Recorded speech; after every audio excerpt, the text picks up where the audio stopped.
ઘોઘા તાલુકાના અવાણિયા ગામના પાટિયા પાસે ટેન્કર અને બાઇક વચ્ચે સર્જાયો અકસ્માત, જેમાં બાઇક ચાલકને પહોંચી ગંભીર ઈજા।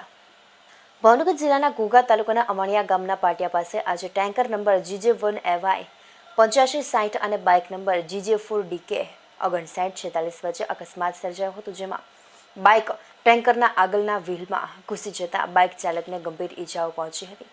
આ ઈજાગ્રસ્ત બાઇક ચાલકને તાત્કાલિક 108 એમ્બ્યુલન્સ મારફતે શહેરની સરટી હોસ્પિટલ ખાતે સારવાર અર્થે ખસેડવામાં આવેલ।